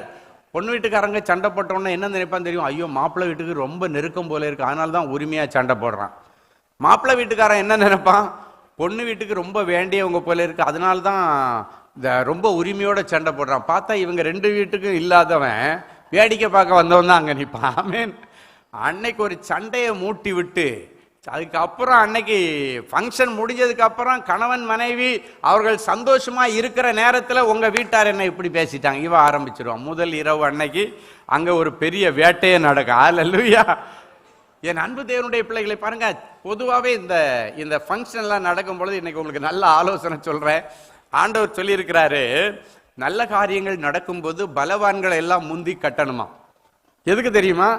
இல்லைன்னா ஏதோ ஒண்ணு தீய ரூபத்துல வந்து ஏதோ ஒரு மனுஷ ரூபத்துல வந்து அங்க இருக்கிற எல்லா சந்தோஷமான அந்த அட்மாஸ்பியரை கலைச்சு விட்டுரும். அதனால ஆண்டவர் சொல்றாரு, பலவான்களை முந்தி கட்டுங்கள். என்கிட்ட கல்யாணத்துக்கோ வேற ஏதாவது நல்ல காரியத்துக்கு ஜெபிக்க வரும் பொழுது நான் எப்பவும் சொல்லுவேன், ஆண்டவரே இது ஒரு நல்ல விசேஷம், அங்க இருக்கிற சந்தோஷத்தை சமாதானத்தை கலைச்சிராதபடிக்கு பலவான்களை முந்தி கட்டுகிறேன். அல்லேலூயா. ஆமா, பலவான்களை முந்தி கட்டுறதுக்கு பிறகுதான் அங்க ஒரு சமாதானம் உண்டாகும். எனவே இப்படிப்பட்ட சுப காரியங்களுக்கு பின்னணியில ஜெபம் ரொம்ப அவசியம். சில இடங்கள்ல பாத்தீங்கன்னா அந்த சுப காரியங்கள் நடக்க முன்னாடி தான் நிறைய விபத்துக்கள் நடக்கும். மாப்பிள்ளைக்கு நடக்கும், பொண்ணுக்கு நடக்கும், மாப்பிள்ளை வீட்டில் நடக்கும், பொண்ணு வீட்டில் நடக்கும். இப்படிப்பட்ட நல்ல காரியங்கள் நடக்கும் பொழுது அதை சிதைக்கிறது தான் பிசாசனுடைய திட்டம். அப்ப பாருங்க, அதை அழிக்கிறதுக்குன்னே அந்த நாள் அந்த விருந்த கலைக்கிறதுக்குன்னு வந்து நிற்போம். நம்ம என்ன பண்ணணும், அந்த நாட்கள்ல ஜபத்தோட இருக்கணும். அதுக்கு முன்னாடியே இந்த பலவான்களை எல்லாம் நீங்க முந்தி கட்டிடணும். ஹல்லேலூயா. நீங்க கட்டிட்டீங்கன்னா அன்னைக்கு நிம்மதியா நீங்க அந்த அந்த அந்த ஃபங்க்ஷனை நடத்த முடியும்னு அர்த்தம். இங்க பாருங்க, அன்னைக்கு ஒரு பெரிய பூகம்பம் வெடிச்சிருச்சு. என்னைக்கு ஈசாக்கு பால்குடி மறக்க பண்ணுகிற விருந்து நடக்கிற நேரத்துல. அப்படின்னா பால்குடி மறக்கிறதுன்னு சொல்லிட்டு எங்க ஊர்ல எல்லாம் அந்த காலத்துல இப்ப எல்லாம் இல்லை, அழகா ஒரு நல்ல ஒரு ஃபங்க்ஷன் வைப்பாங்க. குழந்தைக்கு பால்குடி மறக்க வச்சு சாப்பாடு கொடுக்குற நாள், குழந்தைக்கு சோறு கொடுக்குற நாள், ஒரு பெரிய இலையை வச்சிருவாங்க. அந்த இலையில லட்டு, சாதம், பாயாசம், பழம், ஸ்வீட்டு, எல்லா விதவிதமான காரியத்தை வச்சுட்டு கூடவே ஒரு பைபிளையும் வச்சிருவாங்க. அந்த காலத்தில் எங்கள் ஊரில் நடக்கும்போது சொல்கிறேன், குழந்தை ஃபஸ்ட்டு அந்த பால்குடி மறக்க பண்ணுற நாள். அப்படின்னா குழந்தைக்கு சோறு கொடுக்குறதுன்னு சொல்லுவாங்க. ஃபஸ்ட்டு திடமான ஆகாரம் கொடுக்குற நாள். இந்த பிள்ளை அப்போ நடக்காதில்ல, அப்படியே தவழ்ந்து தவழ்ந்து வரும். இந்த பிள்ளை எதை முதல்ல தொடுதுன்னு ரொம்ப கவனமாக பார்த்துட்டு இருப்பாங்க. அப்படின்னா இந்த பிள்ளை இது மேலே தான் ஃபியூச்சரில் ரொம்ப ஆசையாக இருக்கும். சில பிள்ளைங்க போய் டப்புன்னு பணத்தை தான் தூக்கும். ஆமீன். ஓகே, இது கொஞ்சம் பணத்தை விஷயத்தில் கொஞ்சம் கராரான பார்ட்டியாக வளரும் போல. அதை எல்லாரும் பார்த்துக்கிட்டே இருப்பாங்க, பெரியவங்க எல்லாம் பார்த்துக்கிட்டே இருப்பாங்க. அந்த அந்த ஃபங்க்ஷன் ரொம்ப வித்தியாசமாக இருக்கும். அப்போ எல்லாம் பார்த்தாச்சுன்னா அப்படியே க்ளோஸில் எல்லாருடைய க்ளோஸ் ஷாட்டில் இந்த பிள்ளை எதை தொட போது நீங்கள் இருந்து ஊந்து அப்படியே போகும். ஊந்து போய் இப்படி கொஞ்ச நேரம் பார்க்கும். எல்லாத்தையும் உட்காந்துட்டு உட்காந்துட்டு இந்த குரங்கு உட்காந்து பார்க்குற மாதிரி எல்லாத்தையும் பார்த்துட்டு எது மேலே கையை வைக்குதுன்னு பார்த்தா சிலது ஸ்வீட் மேலே வைக்கும், ஏதோ 100ல் தான் பைபிள் மேலே. ஹல்லேலூயா. உடனே பெரியவங்க சொல்லுவாங்க, ஐயோ பிள்ளை பெரிய பிரசங்கியார் ஒன்று அப்படின்வாங்க, இந்த பிள்ளை பெரிய பிரசங்கியார் ஆகிடுவாண்டே அப்படின்வாங்க. ஆமேன். இங்க அப்படி சந்தோஷமா கோலாகலமா குழந்தைக்கு அந்த பால்குடி மறக்கிற ஃபங்க்ஷன் டமால்னு வெடிச்சது ஒரு பூகம்பம். யாருக்கு? சக்களத்தீங்களுக்கு. யாரு சக்களத்தீங்க? யார் யாரு சொல்லுங்க?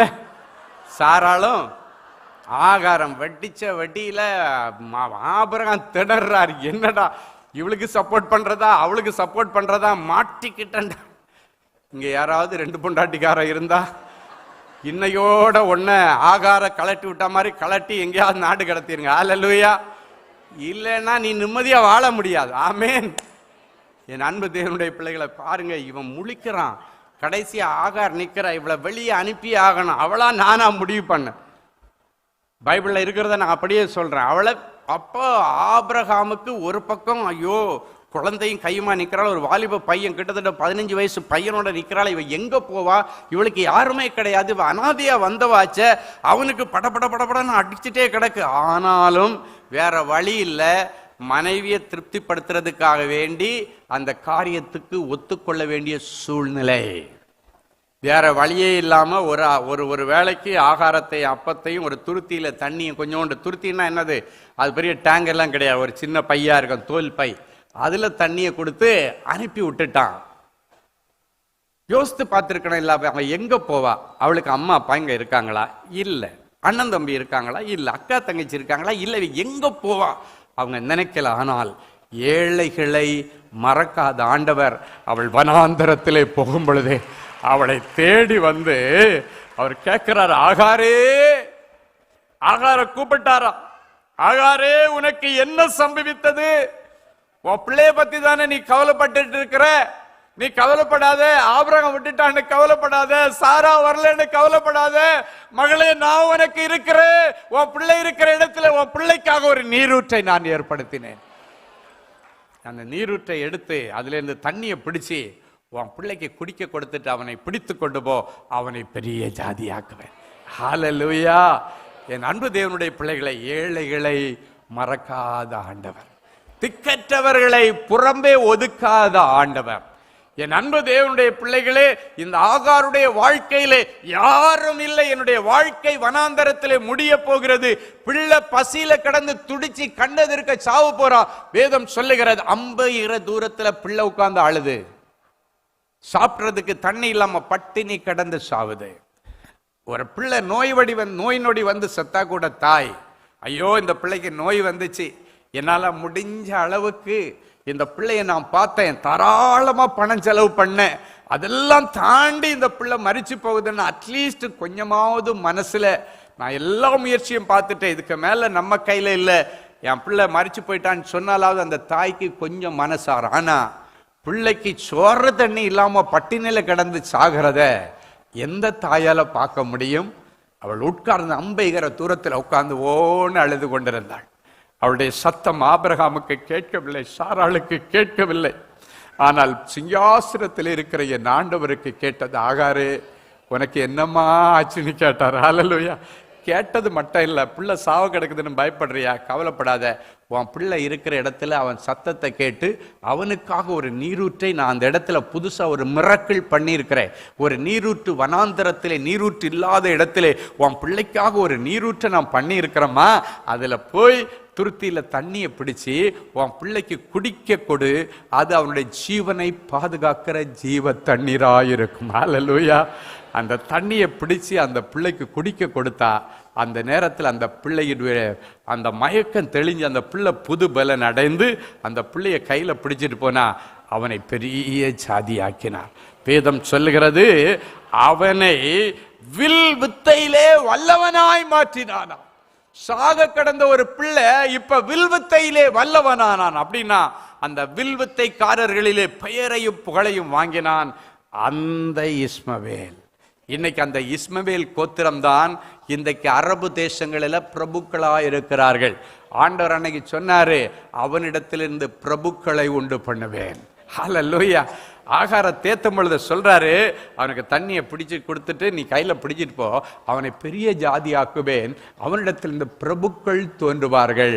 அவன் இன்னைக்கு ஏழைத்தான், அவன் இன்னைக்கு சாப்பாட்டுக்கு கஷ்டப்பட்டு சாப்பாடு இல்லாம வனாந்தரத்துல துடித்தது உண்மை. ஆனாலும் இவன் இந்த வனாந்தரத்திலே துடித்த துடிப்பை ஆண்டவர் அறிந்து அவனுக்கு ராஜ வாழ்க்கையை கொடுக்க போகிறேன். அவனிடத்தில் இந்த ராஜாக்கள் பிரபுக்கள் தோன்றுவார்கள். குட்டி தீர்க்கதரிசி சொல்லும் பொழுது சொன்னார், பாத்தீங்களா, இன்னைக்கு நீ ஒன்றும் இல்லாம இருங்கன்னா அது கண்டிப்பா உனக்கு ராஜ மேன்மையை கொடுப்பதற்கு நான் விசுவாசிக்கிறேன். ஆகாரையும் வனாந்தரத்திலே உருவாக்கினார், அந்த பிள்ளையும் வனாந்தரத்திலே உருவாக்கி ராஜ மேன்மையை கொடுத்த ஆண்டவர் உன் பிள்ளைகளுக்கு ராஜ மேன்மையை தருவார். ஒருவேளை என் பிள்ளைய படிக்க வைக்க எனக்கு வசதி இல்லை, பணம் இல்லை அப்படின்னு நீங்க சொன்னீங்கன்னா, இன்றைக்கு உன் பிள்ளைக்காக படிப்பிற்கான ஒரு நீரூற்றை கர்த்தர் திறப்பார். ஏதோ ஒரு மனுஷர் கண்களில் தயவு கிடைக்கும். ஏன்னா முட்செடியில எழுந்தருளுடைய தயை உன் மீதும் உன் பிள்ளைகள் மீது நான் வச்சுட்டேன்னு சொல்றாரு. அது மனுஷர் கண்களில் தயவை கொண்டு வரும். பிள்ளை நல்லா படிக்கிறேன்னு ஆசைப்பட்டா, ஆனால் என் பிள்ளையுடைய படிப்பை நல்லா படிக்க வைக்க எனக்கு வசதி இல்லைன்னு மட்டும் நீங்கள் நினைக்காதீங்க. ஏதோ ஒரு ரூபத்தில் உன் பிள்ளையுடைய படிப்பிற்கு ஒரு வழி திறக்கும். ஒரு முறை ஒரு வயசான தகப்பனார் ஃபோன் பண்ணி, பல வருஷங்களுக்கு முன்னால் நடந்த சம்பவம் சொன்னார். ஐயா, என் பிள்ளை நல்லா படிக்கிற பையன், அவனுக்கு ஒரு பெரிய இன்ஜினியர் ஆகணும்னு ரொம்ப ஆசை. ஆனால் அவனை படிக்க வைக்கிறதுக்கு என் கையில் பணம் கிடையாது. நான் சொன்னேன், இப்போ எல்லாம் எஜுகேஷன் லோன் எல்லாம் கிடைக்குது ஐயா, நீங்கள் அதை பேங்கில் போய் எஜுகேஷன் லோன் கொடுத்து லோன் வாங்கி உங்கள் பிள்ளைய படிக்க வைக்கிறது தானே அப்படின்னு சொன்னேன். அப்போ அவர் சொன்னார், இல்லையா, எனக்கு இருந்தது எத்தனையோ சென்ட் இடம் நிலம் அந்த இது காணி நிலன்னார். காணி நிலன்னா விவசாய நிலமா?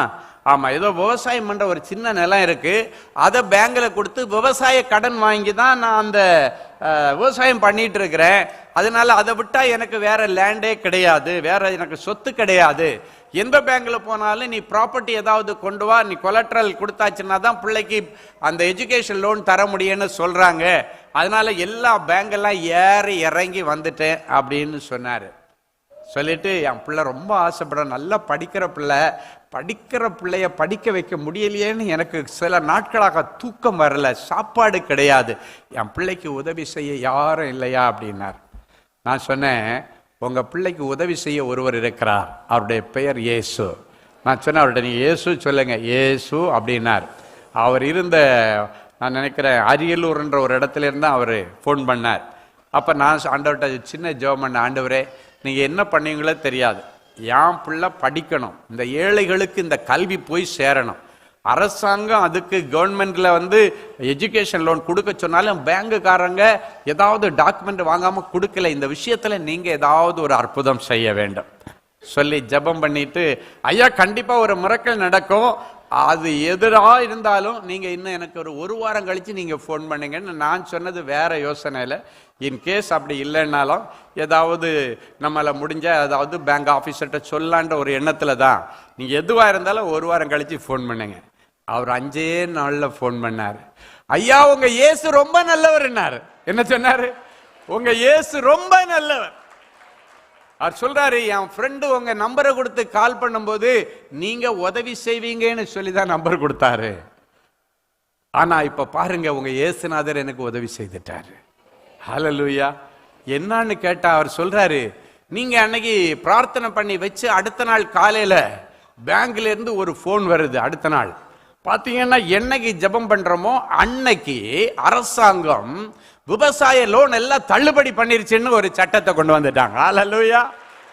அப்ப இவர் விவசாயத்துக்காக வச்ச அந்த டாக்குமெண்ட் ரிலீஸ் பண்ணிட்டு போங்க, அந்த கடன் எல்லாம் தள்ளுபடி பண்ணியாச்சு, அந்த டாக்குமெண்ட் நீங்க ரிலீஸ் பண்ணிட்டு போங்கன்னு பேங்க்ல இருந்து போன் வந்துச்சு. ஏன்னா அரசாங்கம் விவசாய லோனை தள்ளுபடி பண்ணிட்டு, என் லோனு தள்ளுபடி ஆனதுனால இப்ப என்னுடைய டாக்குமெண்ட் ஃப்ரீ ஆச்சு. நான் சொன்னேன், அதே டாக்குமெண்ட்டை வச்சு உங்க பிள்ளைக்கு லோன் வாங்கி அழகா அவனை படிக்க வைங்க. என் அன்பு தேவனுடைய பிள்ளைகளை, இன்னைக்கு அவன் பிரசித்தி பெற்ற ஒரு என்ஜினியராக L&T அந்த பெரிய ஸ்தாபனத்தில் இன்னைக்கு ஒரு பெரிய வேலையில கர்த்தர் அவனை வைத்திருக்கிறார். ஹல்லேலூயா. யோசித்து பாருங்க, எல்லாரும் மறந்தார்கள், எல்லாரும் அவருக்கு உதவி செய்ய யாரும் இல்லை. ஆனா ஒரு நண்பன் என்கிற ரூபத்தில் கர்த்தர் அவனுக்கு ஒரு போன் நம்பரை கொடுத்து, இந்த நம்பருக்கு போன் பண்ணு, ஐயா எடுப்பாரு, ஐயாட்ட உன் பிரச்சனையை சொல்லு. அப்ப நிறைய பேர் யோசிக்கிறீங்க, அந்த நம்பரை இன்னைக்கு நான் வாங்கி என் அன்பு தேவனுடைய பிள்ளைகளே, நமக்கு நெருக்கமான சிலர் இப்படிதான் நம்பரை கொடுத்து விட்டுட்டு நம்மளை படுத்துற பாட பார்க்கணும். ஆனாலும் அதன் மத்தியில இப்படி நல்ல காரியங்கள் நடக்கும் பொழுது சந்தோஷம். ஆமேன்.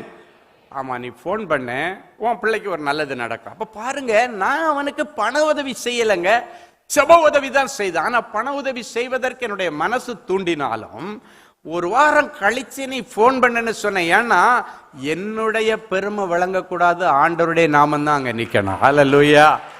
பிரதர் என்ன படிக்க வச்சாரு? இல்ல, ஆண்டவர் படிக்க வச்சாருன்னு சொல்லணும். ஹல்லேலூயா. என் அன்பு தேவனுடைய பிள்ளைகளே, அவர் சொன்னாரு, உங்க இயேசு ரொம்ப நல்லவர். சொல்லுங்க, இயேசு ரொம்ப நல்லவர். ஆமேன். இன்னைக்கு வந்திருக்கிற உங்க ஒவ்வொருவரையும் பார்த்து சொல்றாரு, உன் பிள்ளைக்காக ஒரு அற்புதம் நடக்கும். ஏதோ ஒரு மனுஷர் கண்கள்ல உன் பிள்ளைக்கு தயவு கிடைக்கும். ஹல்லேலூயா. திக்கற்ற பிள்ளைகளுக்கு சகாயர் நீரே அல்லவோ, ஆதரவற்ற எனக்கு பக்கபலம் நீரே அல்லவோ, பக்கபலம் நீரே அல்லவோ, பக்கபலம் நீரே அல்ல. திக்கற்ற பிள்ளைகளுக்கு சகாயர் நீரே உணர்ந்து சொல்லுவோம். எக்காலம் துணையவர்க்கு நிற்பவரும் நீரே அல்லவோ, தனிமையான எனக்கு சகாயர் நீரே அல்லவோ, ஆதரவற்ற எனக்கு பக்கபலம் நீரே அல்லவோ. நம்பிக்கையோட சொல்லுங்க.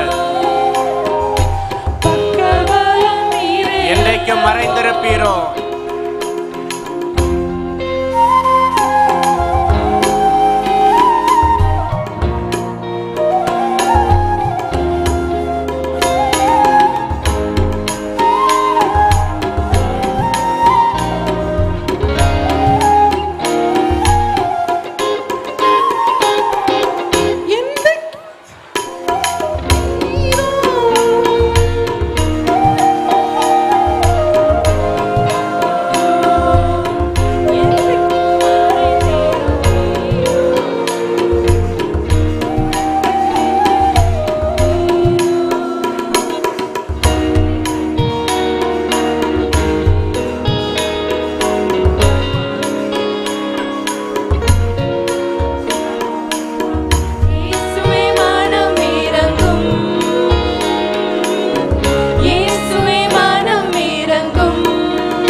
பிள்ளைகளுக்கு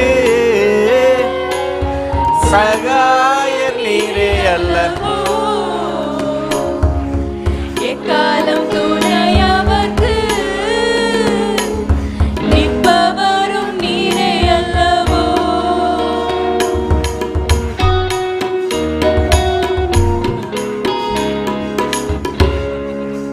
என்ன அம்போன்னு விட்டீங்களாம்மா? இத்தனை பேரை ஸ்டேஜில் வச்சிருக்கிறேன். நீங்க தான் ஹை பிட்ச் எடுத்துட்டீங்க.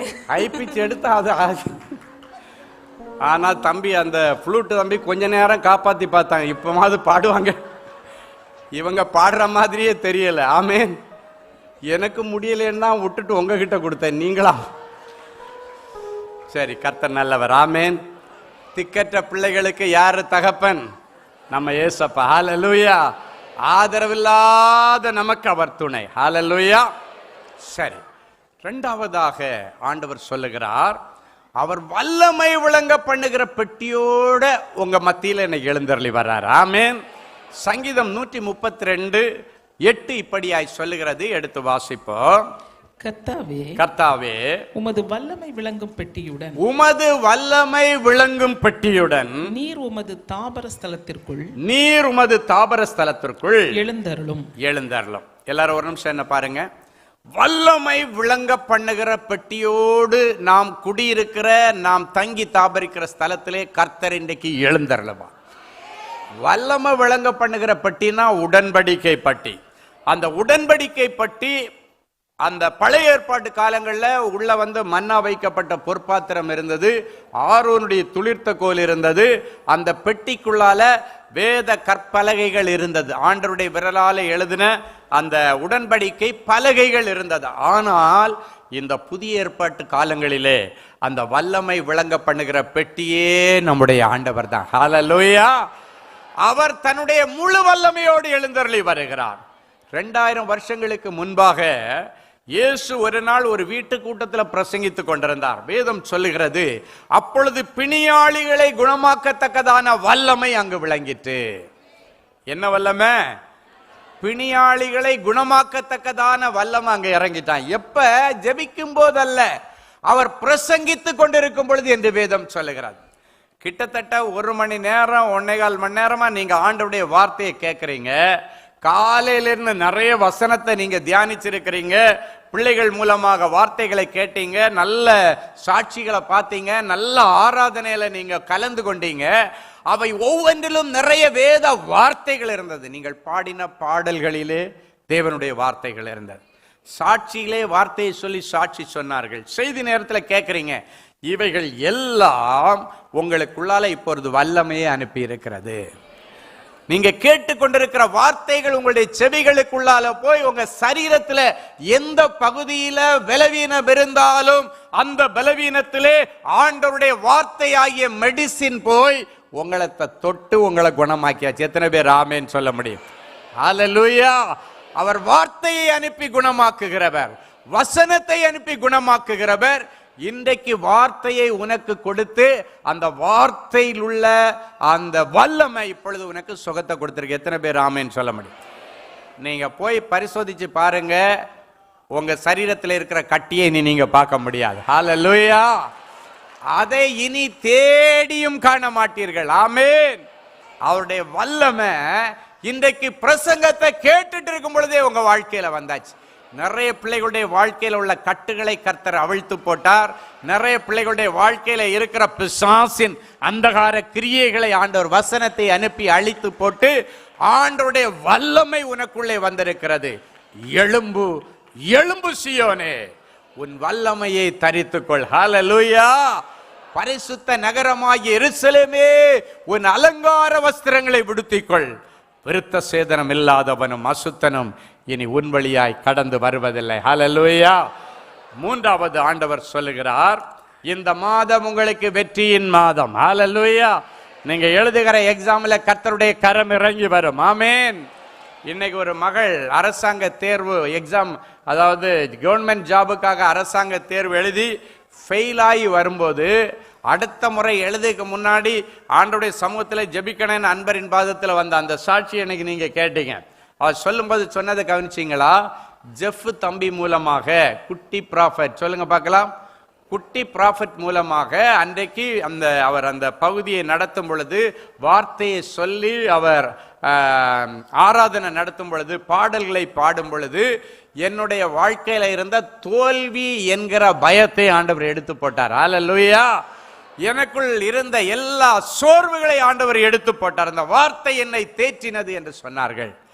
சொல்லிட்டு சொன்னாங்க, மறுபடியும் அடுத்த முறை நான் போய் எழுதும் பொழுது இப்போ எனக்கு நல்ல மதிப்பெண்களோடு வெற்றி பெற்று நிறைய வாய்ப்புகள் அரசாங்கத்தில், எனக்கு எந்த டிபார்ட்மெண்ட் போகிறதுன்னு தெரியாத அளவுக்கு தனியாக ஜெபம் பண்ணும்போது சொன்னேன், ஐயா எந்த டிபார்ட்மெண்ட் போகிறதுன்னே தெரில, அந்த அளவுக்கு எனக்கு இப்போ ஆண்டவர் நல்ல மதிப்பெண்களை கொடுத்துட்டாருன்னு சொல்லி இன்னைக்கு ஜெபம் பண்ணிட்டு போனேன். நீங்கள் பார்த்தீங்க, வெற்றியின் மாதம். சொல்லுங்க, மந்த் ஆஃப் விக்டரி, வெற்றியின் மாதம். ஆமென். சங்கீதம் 3:7 சொல்லுகிறது, கர்த்தாவே எழுந்தருளும், என் தேவனே என்னை இரட்சியும், நீர் என் பகைஞர் எல்லாருடைய தாடையில ஒரு அடி அடிச்சு துன்மார்க்கருடைய பற்களை தகர்த்து போட்டு. ஆமேன். ஆமா, தாடைன என்ன? கன்னத்துல ஒரே அடி அடிச்சு அவன் பல்லெல்லாம் கீழே விடணும். ஆமேன். தாவீது அன்னைக்கு சொல்றாரு ஆண்டவர்கிட்ட, ஆண்டவரே எனக்கு விரோதமாக நிறைய பகைஞர்கள், அதுவும் அந்த நேரத்தில் அவனுடைய பிள்ளையாகி அப்சலோமுக்கு பயந்து ஓடுறான், கொன்னுருவான்னு சொல்லி பிள்ளையே அப்பாவோ கொன்னுருவான்னு சொல்லி பயந்து ஓடும் பொழுதுதான் இந்த சங்கீதத்தை பாடிட்டே ஓடுறார். ஆண்டவரே கர்த்தாவே என் வாழ்க்கையிலே எனக்கு ஆதரவாக எழுந்தருளும். சொல்லுங்க, எனக்கு ஆதரவாக, எனக்கு வெற்றியை கொடுப்பதற்காக நீர் எழுந்தருளும், நீர் எழுந்தருளும், என் பகைஞர் எல்லாரையும் தாடையில அடிச்சு உடைச்சு எனக்கு வெற்றியை தாரும். ஆண்டவர் வெற்றி கொடுத்தாரா இல்லையா? தாவீதுக்கு கொடுத்தாரா இல்லையா? ஆமேன். இன்னைக்கு நிறைய பிள்ளைங்க நீட் எழுத எக்ஸாமுக்காக ரெடி ஆயிட்டு இருக்கிறீங்க. இல்லைன்னா பிள்ளைகள் இல்லைன்னா பெற்றோர்கள் வந்திருக்கலாம். Public exam, 10th 12th semester exam, நிறைய அரியர் வச்சிருக்கிற பிள்ளைங்க எல்லாம் இருக்கிறீங்க. எல்லா அரியரையும் கிளியர் பண்ணும்படிக்கு ஜெயமோ கர்த்தரால் வரும். சொல்லுங்க பார்க்கலாம். குதிரை யுத்த நாளுக்கு ஆயத்தப்படுத்தப்படணும். நீங்க எக்ஸாமுக்காக ஆயத்தப்படணும், நல்லா ஹார்ட் ஒர்க் பண்ணணும். இருக்கிற சில வாரங்கள் சில மாதங்களை நீங்க பயன்படுத்திக்கணும். சில நாட்கள் இன்னும் பப்ளிக் எக்ஸாமுக்கு ஒருவேளை சில பிள்ளைகளுக்கு இன்னும் 1 வாரமோ 2 வாரமோ இருக்கலாம். ஆனா அந்த இருக்கிற நாட்களை பயன்படுத்த, அதுதான் அந்த வசனத்தின்படியாக குதிரை யுத்த நாளுக்கு ஆயத்தப்படுத்தப்படும். எக்ஸாமுக்கு நீங்க ஆயத்தப்பட்டா ஜெயத்தை கர்த்தர் தருவார். ஆமேன். வெற்றியை கர்த்தர் தருவார். எத்தனை பேர் ஆமேன் என்று சொல்ல முடியும்? அல்லேலூயா. இது ஒரு வெற்றியின் மாதம். எத்தனை பேர் ஆமேன் சொல்ல முடியும்? உன்னுடைய சப்ஜெக்ட்லேயே நீ வெற்றி பெறுவாய். உன்னுடைய வியாதியில நீ ஒரு வெற்றியை காண்பாய். வியாதியில மடிஞ்சி செத்துருவேன்னு நினைக்காத. கர்த்தர் இன்னைக்கு ஒரு அற்புதத்தை செய்வார். ஹல்லேலூயா. இன்னைக்கு ஒருவேளை கிட்னியோ லங்ஸோ லிவரோ எது ஃபெயிலியராக இருந்தாலும் இன்றைக்கு ஆண்டவர் உங்கள் மத்தியிலே அற்புதங்களை செய்வார். அவர் தன்னுடைய வல்லமை அனுப்புவார். உன்னுடைய நோயின் மத்தியிலே உனக்கு ஒரு வெற்றி, உன்னுடைய கடன் மத்தியிலே உனக்கு ஒரு வெற்றி, உன்னுடைய ஊழியத்தில் ஒரு வெற்றியை கர்த்தர் உனக்கு தருவார். எல்லாரும் ஒரு நிமிடம் எழுந்து நின்று சகல வியாதிகளையும் குணமாக்க வல்லவராம் யாராய் இருந்தாலும் பேதங்கள் இன்றியே கிருபையாய் அன்பை அளித்திடவே உன்னை தம் கரங்கள் நீட்டி இயேசு அழைக்கிறார். நம்பி வா, நம்பி வா, நம்பி வா, நம்பி வா. பாவத்தை விட்டு எழுந்து வா, உன் சாபத்தை விட்டு எழுந்து வா, உன் வியாதியை விட்டு எழுந்து வா, உன் கடன்களை விட்டு எழுந்து வா. அன்பரின் பாதத்திலே ஒரு நாள் நான் வீழ்ந்து கிடந்தேன். அன்போடு உன்னை அழைக்கின்றார், அன்போடு உன்னை அழைக்கின்றார். அன்பரின் பாதத்திலே ஒரு நாள் நான் வீழ்ந்து கிடந்தேன். அன்போடு உன்னை அழைக்கின்றார், அன்போடு உன்னை அழைக்கின்றார். கரங்களை உயர்த்தி நம்பி வா மகனே மகளே, நம்பி வா தேவனுடைய பிள்ளையே, நம்பி வா,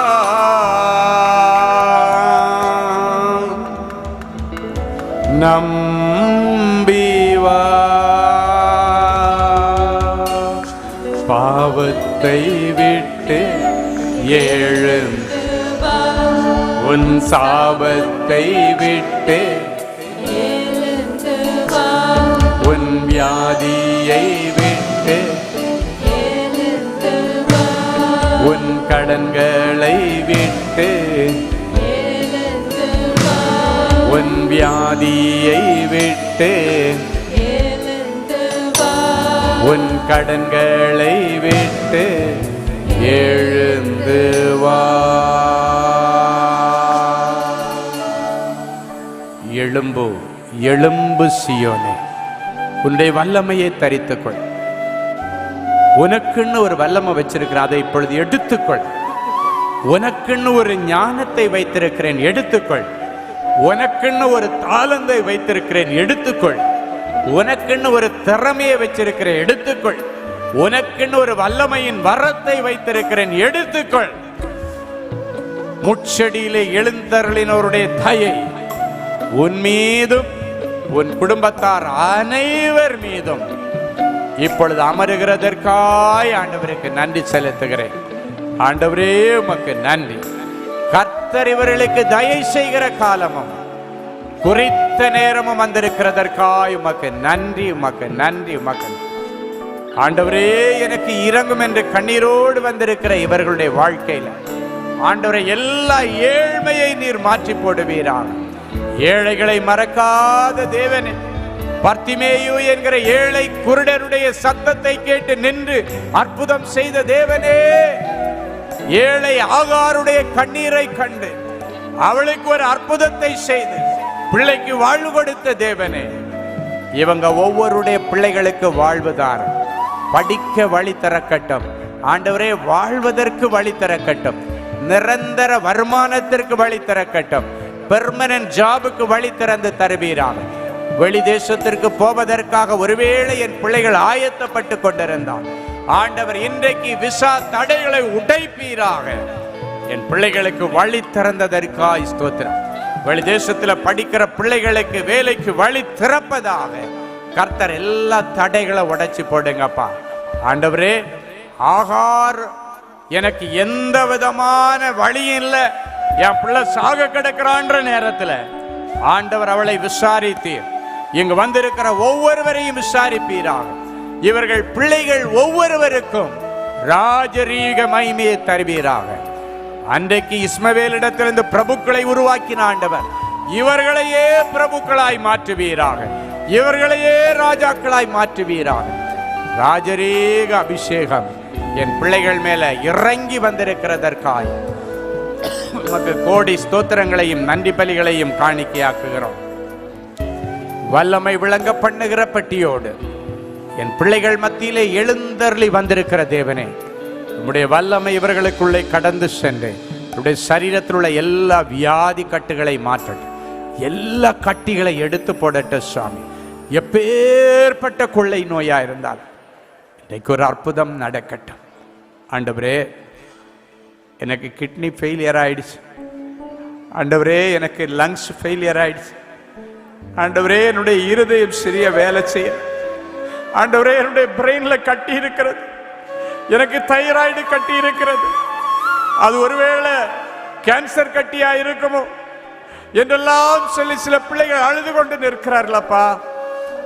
அவருடைய கண்ணீரை கண்டு எல்லா கட்டிகளையும் ஆண்டவர் விலக்கி போட்டதற்காக உமக்கு நன்றி.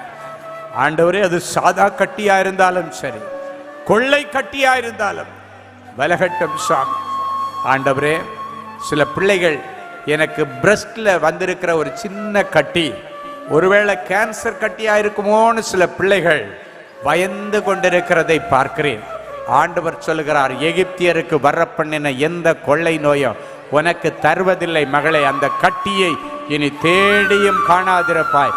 கர்த்தருடைய பரலோகத்திலிருந்து ஒரு அக்கினி இறங்கி அந்த கட்டியை பட்சித்து போட்டது.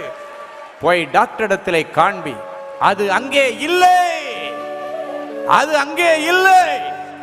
கர்த்தர் கட்டிகளை எடுத்து போட்டதற்காய் ஸ்தோத்திரம். தோல் வியாதிகள் மாறட்டும். ஆண்டவரே, எந்தெந்த பிள்ளைகள் எனக்கு இன்னும் கல்யாணம் நடக்கலைன்னு கண்ணீரோடு வந்திருக்கிறாங்களோ அவர்களுக்கு நல்ல திருமணத்திற்கான வழியை திறந்து தருவீராக. யோசேப்புக்கு வாழ்க்கை அமையுமா என்கிற கேள்விக்குறி வரும் பொழுது ராஜா வீட்டு கல்யாணமாய் நடத்தினவர், இவங்க வீட்டு கல்யாணத்தை நீர் நடத்தி தருவீராக. சரியான வாழ்க்கை துணையை தேர்ந்தெடுக்க நீர் உதவி செய்வீராக. ஆண்டவரே, இங்க நிற்கிற அநேக பிள்ளைகள் எனக்கு இன்னும் ஒரு குழந்தை பாக்கியம் இல்லைன்னு கதறி கொண்டிருக்கிறார்கள். அத்தனை பேர் மேல சங்கீதம் 17:14 பலிப்பதாக பரலோகத்தின் திரவியத்தை அவர்கள் கற்பத்தில் நிரப்பும். அவர்கள் புத்திர பாக்கியத்தினால திருப்தி அடைந்து பிறக்க போகிற பிள்ளைகளுக்காக நீ சேமிக்கட்டும். பிரிஞ்சு கிடக்கிற குடும்பங்கள் ஒன்றாக இணையட்டும். அப்பா, நீதி கிடைக்காத இடத்துல என் பிள்ளைகளுக்கு நீதி கிடைக்கும்படி ஆசீர்வதித்து ஜெபிக்கிறேன். கைவிட்டு போன சொத்துக்கள் கிடைக்கட்டும். சொந்த வீடு வாசலை கட்ட கர்த்தர் உதவி செய்வீராக. எக்ஸாமுக்காக காத்திருக்கிற பிள்ளைகளுக்காய் ஜெபிக்கிறேன். யூகித்து எழுதுகிற ஞானத்தையும் அறிவையும் விவேகத்தையும் அருளுகிற ஆவியினால் அவர்களை நிரப்புவீராக. கற்றுக்கொண்டதிலிருந்து எடுத்து ஞாபகப்படுத்துகிற பரிசுத்த ஆவியானவர் நல்ல ஞாபக சக்தி என் பிள்ளைகளுக்கு கொடுத்து சாதனைகளை படைக்க நீர் உதவி செய்வீராக. நாளை தினத்தில் நடக்க போகிற ஆறுதலை தேடி ஒரு நாள் கூட்டத்திற்காய் ஸ்தோத்திரம். கர்த்தர் அந்த கூட்டத்திலும் மகிமைப்படுவீராக. சுகபத்திரமாய் பிள்ளைகளை அழைத்து வந்த ஆண்டவர் சுகபத்திரமாய் அவரவர்கள் வீட்டிலே சேர்த்து நல்ல செய்தியை பகிர்ந்து கொள்ள உதவி செய்யும். இந்த வருஷம் முழுவதும், இந்த மாதம் முழுவதும் முட்செடியில எழுந்தருளின் அவருடைய தயை இவர்கள் மீது, இவர்கள் குடும்பத்தின் மீது, இவருடைய வியாபாரத்தின் மீதும், ஊழியங்கள் மீதும், பிள்ளைகள் மீதும் அமர்வதாக. நிறைஞ்ச மனசுல என் பிள்ளைகளை ஆசீர்வதித்து அனுப்புகிறேன் இயேசுவின் மூலம் பிதாவே, ஆமேன் ஆமேன். எல்லாம் சேர்ந்து சொல்லுவோம். என் ஆத்துமாவே, என் முழு உள்ளமே, என் ஆத்துமாவே,